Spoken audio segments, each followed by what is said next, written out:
Assalamualaikum warahmatullahi wabarakatuh.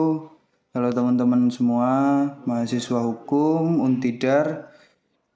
Kalian ingat gak ada kasus korupsi yang pernah viral, yaitu kasus Gayus Tambunan. Itu viral karena kelonggaran hukum yang dilakukan untuk mengadili Gayus Tambunan.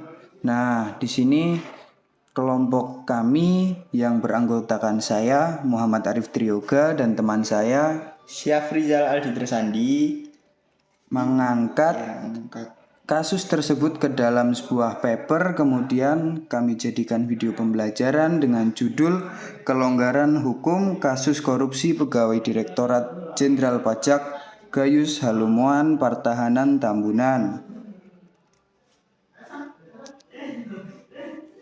Yang pertama yaitu pendahuluan. Oke, pendahuluan di sini membahas mengenai korupsi. Apa sih korupsi itu? Nah, kata korupsi diambil dari istilah Latin yaitu corruptio. Dalam bahasa Indonesia berarti menyogok atau mencuri.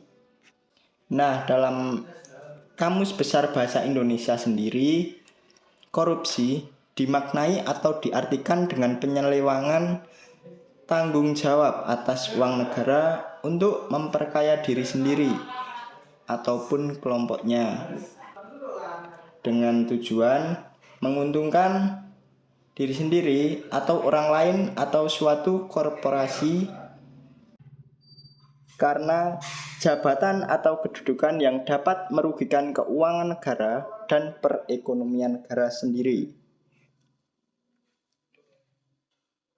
Nah, pengertian korupsi ini diatur dalam Undang-Undang Nomor 31 Tahun 1999 Pasal 2 dan 3 Junto Undang-Undang Nomor 20 Tahun 2001 yang berbunyi secara melawan hukum melakukan perbuatan memperkaya diri sendiri atau orang lain atau suatu korporasi yang dapat merugikan keuangan negara atau perekonomian negara.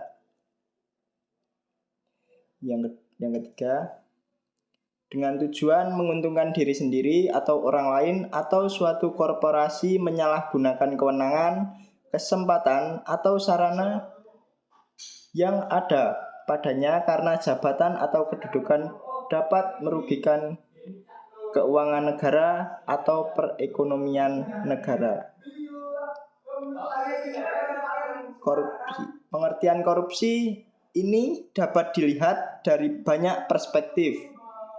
Karena korupsi bisa terjadi dimanapun dan oleh siapapun, sehingga timbul banyak pengertian berdasarkan latar belakang korupsi yang dilakukan. Korupsi adalah masalah besar yang berdampak negatif pada banyak negara berkembang, termasuk Indonesia. Perpajakan menjadi salah satu sektor yang berpotensi besar adanya tindak korupsi yang sudah terjadi sejak dulu hingga sekarang.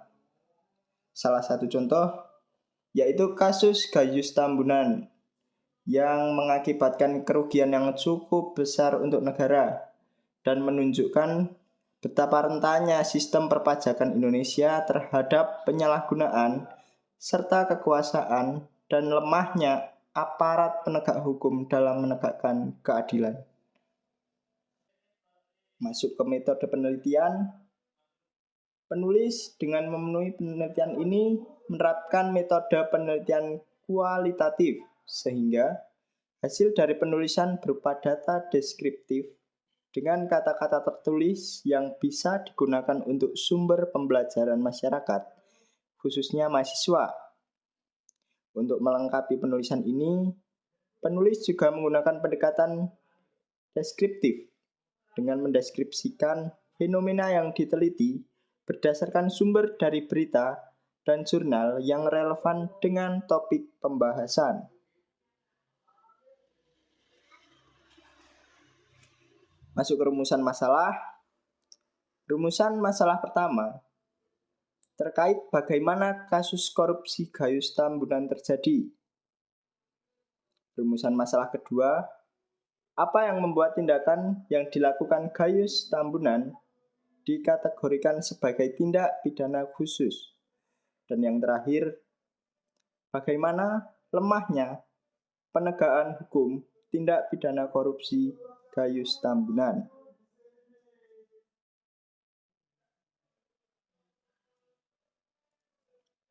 Kemudian kita masuk ke pembahasan. Pembahasan yang pertama yaitu tentang kasus korupsi Gayus Tambunan. Gayus Tambunan sendiri memiliki nama panjang yaitu Gayus Halomoan Partahanan Tambunan. Ia lahir pada tanggal 19 Mei 1979 di Jakarta. Gayus adalah lulusan Sekolah Tinggi Akuntansi Negeri atau STAN tahun 2000. Kemudian ia memulai karirnya di kantor pelayanan pajak Balikpapan. Setelah itu, Gayus bekerja di kantor pusat Ditjen Pajak dan bertugas sebagai penelaah Subdirektorat Keberatan pada awal tahun 2007. Tugas yang diberikan kepadanya yakni menelaah suatu keberatan dari wajib pajak atas dasar pajak yang dikenakan. Setelah itu diputuskan diterima semua, ditolak, atau diterima sebagian.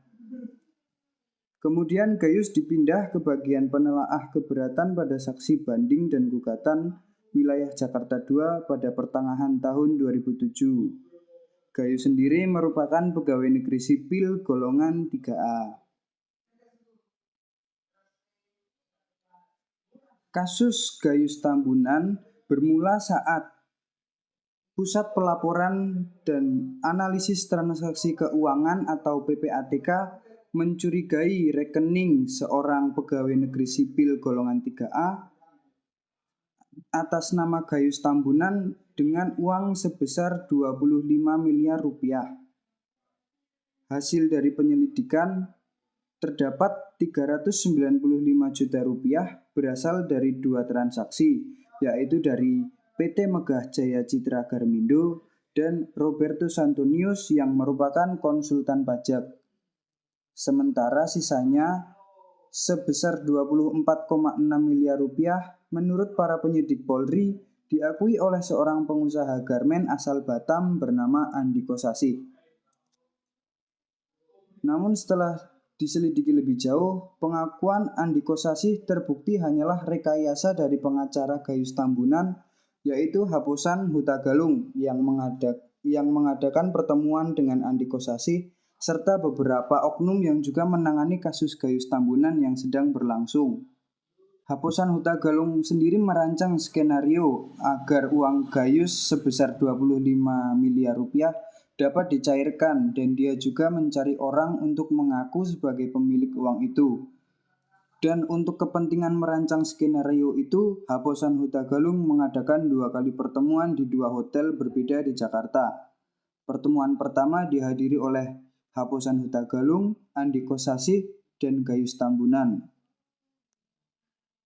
Kemudian pertemuan kedua dilakukan di Hotel Kartika Chandra. Dalam pertemuan tersebut hadir juga penyidik yang menangani kasus Gayus Tambunan, Kompol Arafat Enani, dan petugas administrasi penyidik Ajun Komisaris Polisi Sri Sumartini. Dan pertemuan tersebut menghasilkan skenario jalannya perkara yang pada saat itu sedang dihadapi oleh Gayus Tambunan. Dalam pertemuan itu pula, Andiko Sasih diskenariokan sebagai pemilik uang yang ada di rekening Gayus Tambunan. Terhadap perekayasaan kasus tersebut diberitahukan bahwa Komisaris Polisi Arafat diduga mendapatkan imbalan sebuah motor Harley Davidson seharga ratusan juta rupiah, mobil Toyota Fortuner, dan rumah dari Gayus Tambunan.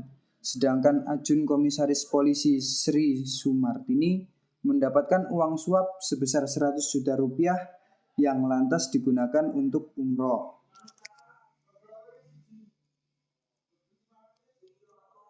Kemudian untuk pembahasan yang kedua adalah apakah tindakan yang dilakukan oleh Gayus Tambunan termasuk tindak pidana khusus?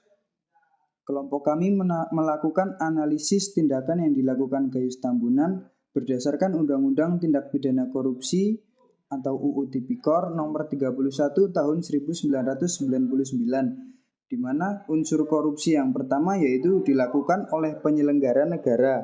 Unsur ini terpenuhi dalam kasus Gayus Tambunan, di mana ia merupakan pegawai negeri sipil golongan 3A. Kemudian untuk unsur yang kedua yaitu melakukan atau menerima suap. Suap bertujuan supaya pihak lain melakukan hal melawan hukum ataupun tidak dengan jabatannya. Unsur ini terpenuhi dalam kasus Gayus Tambunan karena setelah diselidiki, Gayus menerima suap dari wajib pajak untuk merevisi SPT mereka dan mengurangi jumlah pajak yang terutang. Kemudian, Gayus memberikan suap kepada beberapa penegak hukum. Kemudian untuk unsur korupsi yang ketiga yaitu menyalahgunakan jabatan untuk kepentingan pribadi atau orang lain. Unsur ini pun terpenuhi dalam kasus Gayus Tambunan karena menyalahgunakan jabatannya dengan memalsukan dokumen pajak dan memanipulasi sistem perpajakan untuk keuntungan pribadinya.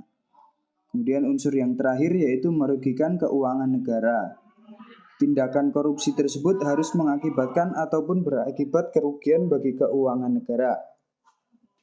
Dan dalam kasus ini terpenuhilah unsur korupsi yang keempat, di mana kasus Gayus Tambunan merugikan miliaran rupiah akibat penggelapan pajak dan manipulasi SPT. Berdasarkan unsur-unsur akan korupsi yang diatur dalam Undang-Undang Tindak Pidana Korupsi atau UU Tipikor nomor 31 tahun 1999, tindakan yang dilakukan Gayus Tambunan termasuk ke dalam kategori tindakan korupsi. Kemudian, apakah tindakan Gayus Tambunan dikategorikan sebagai tindak pidana khusus? Kita analisis lebih lanjut. Tindakan Gayus Tambunan dikategorikan sebagai tindak pidana khusus karena memenuhi beberapa hal. Yang pertama yaitu jenis perbuatannya. Undang-Undang Nomor 31 Tahun 1999 menjelaskan bahwa tindakan korupsi adalah salah satu dari tindak pidana khusus. Gayus Tambunan terbukti melakukan berbagai tindakan korupsi seperti memberi dan menerima suap. Kemudian yang kedua yaitu dampak perbuatannya.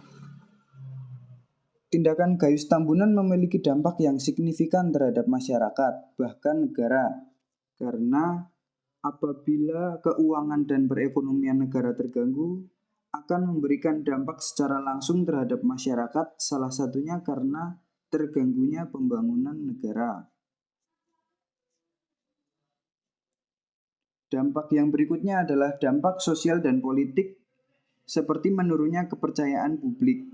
Kasus Gayus Tambunan memicu keamarahan dan kekecewaan masyarakat terhadap sistem penegakan hukum di Indonesia.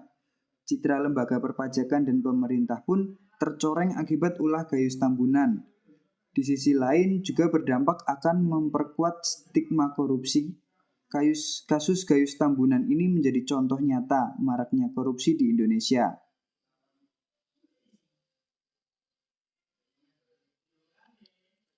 Yang ketiga yaitu cara dilakukannya. Tindakan Gayus Tambunan dilakukan dengan cara yang terorganisir dan sistematis. Dia memanfaatkan posisinya sebagai pegawai Direktorat Jenderal Pajak untuk melakukan aksinya.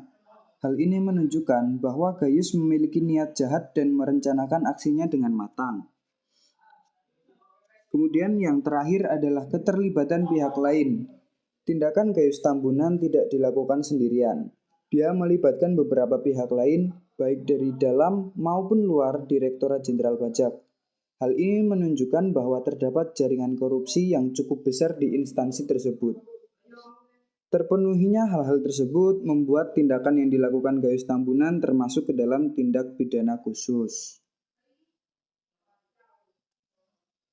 Lemahnya hukum dalam kasus Gayus Tambunan. Nah, lemahnya hukum dalam kasus ini yang pertama adalah pertemuan yang dilakukan oleh Haposan Hatugalung dengan Andiko Sasih serta beberapa oknum yang juga menangani kasus Gayus Tambunan untuk memperlancar jalannya persidangan sesuai keinginan Gayus menjadi contoh. dari lemahnya hukum di Indonesia. Selain itu, oknum penegak hukum yang tidak profesional dengan menerima suap untuk melanggar hukum serta hasil dari persidangan yang memberikan putusan bahwa Gayus hanya dijatuhi hukuman selama 7 tahun. Justru memperlemah kepercayaan masyarakat terhadap sistem penegakan hukum yang ada di Indonesia. Tidak hanya sampai situ, masyarakat dikejutkan lagi dengan ramainya laman berita yang menangkap Gayus Tambunan yang bisa pergi menyaksikan pertandingan tenis Bank Commonwealth di Nusa Dua, Bali selama 3 hari berturut-turut. Lemahnya pengawasan internal membuat Gayus Tambunan dapat melakukan korupsi karena lembaga-lembaga terkait seperti Mahkamah Agung dan Direktorat Jenderal Pajak tidak melakukan pengawasan yang memadai.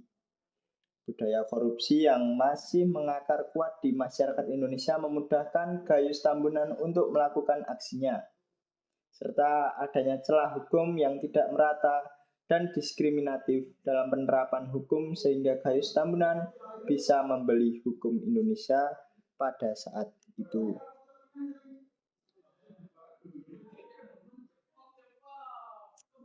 Kemudian kita masuk ke penutup bagian kesimpulan, yaitu kasus yang mencolok dari korupsi sistematis yang melibatkan beberapa aktor pemerintah dan penegak hukum adalah kasus Gayus Tambunan.